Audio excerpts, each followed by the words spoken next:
Hi mga sisikoy, mayong gabi, mayong adlaw, maayong udto sa inyong tanan. So, nanapog ko dili sa inyong atubangan. Maghatag kog tip, mura jud kog kurik maghatag-hatag og tip, pero gusto lang nako i-share guys sa inyo halabi na to sa mga gustong makipag-meet sa afam nila o first time makipag-meet sa afam kanang anhao na sa ilahang afam. Gusto na ko nga mag-share sa inyo ha kung unsay dapat ninyong buhaton. Guys, be ready, be yourself, and ayaw mo pag lipstick ug taman ka ng pula kayo yung lipstick kung makipag-meet mo sa inyong jowa sa airport, no? Kay na guys, wa jud na sila ulaw, mo kiss jud na sila. So like lip shiner na lang or kanang lip tint na lang nga dili mo mark kung i-kiss mo niya, di ba? And next is kailangan kanang, di ba, mag-meet mo, so mag-hotel naman jud mo ana, na istoryahan naman jud niyo for sure. So kung magpa-arte-arte manggug ka, like unsa ba naman jud di man nato maiwasan, no, di man tanang babae no nga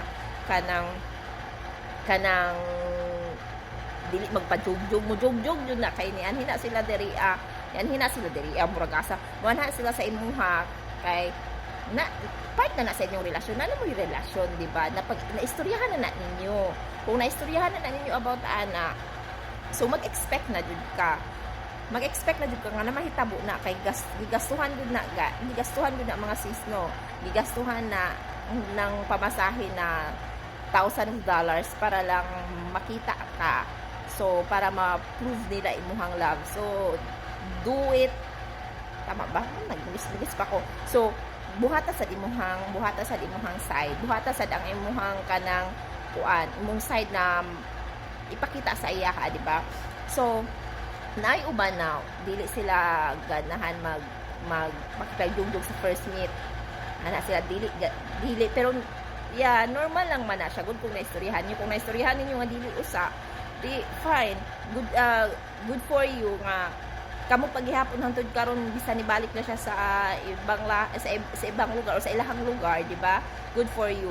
So yes, kung kunwari na guys nga napag-istoryahan na ninyo, dapat galingan jud mo guys, kay lahi na kayo kaya karon sila kay ngano kanang murang nagapili sila kung kinsay hawd oh my god, kay kung magpatik-atik ka ay nako, kabalo naman tayo, kabalo na ta nga sila is what's that, kanang daghag ka-chat, kanang daghag gipilian, di ba?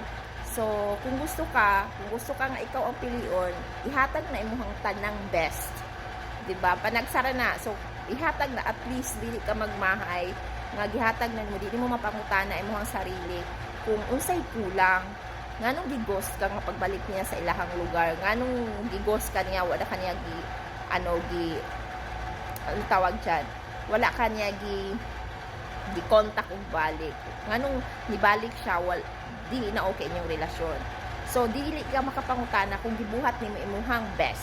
Yes, dapat to do effort ka guys, ipakita imuhang pagka-caring, ipakita imuhang effort, ipakita imuhang kuan guys na kanang caring ka sa ilaha.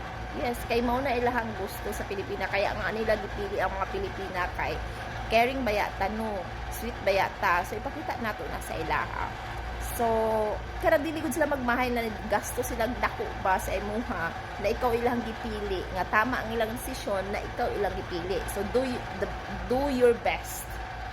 And sakit naman guys, kailangan magdala na mo paracetamol kanang for safety, nga di ka mabuntis kay basig jugjugon ka ana unya pagbalik sa ilahang lugar, di ba? Pag i-ghost ra day ka, para di ka mabuntis, kailangan pagkuan po pagsagang-sagang. So be ready, ana lang na siya. So mo nang ayaw kalimti ug ayaw kalimti ang panghugas jud nga the best, kanang di jud sila kabaho na, yes, kanang panghugas nga di sila kabaho. Kabalo ka guys na ako'y katong kanang betadine good, kanang betadine na lactacid, nice kay na siya, kay wala jud baho ng caffeine ninyo Sorry. Uy, para lang ni sa mga unsa sa mga open-minded o sa gusto nga makabalo, good. Gusto lang nako i-share. Gusto lang nako i-share sa inyo. Kasi dapat buhaton. Kaya daghan kayong mga Filipina nga binit na sila pero pagbalik sa ibang sa ilang lugar, sa ang partner niya ibalik na sa ibang lugar is ligos sila, naging cold na, di ba? Manamag may uban nga dili magpajugjog sa first meet nila kay Filipina. Yes, napamagudad yun, di bilang iwasan. Pero pag-expect na 50-50. 50-50 like kung seryoso jud sa imo ha, good for you nga dili kanya i-ghost. Pero kung kanang 50-50 nga mawala siya, diba? So mag-expect na lang ka nang duha. So dapat dawat na nimong mahitabo kung mao na imuhang gustong mahitabo sa inyong pag-meet nga walay mahitabo sa, diba? So kato lang, sana na makatabang. Bye bye.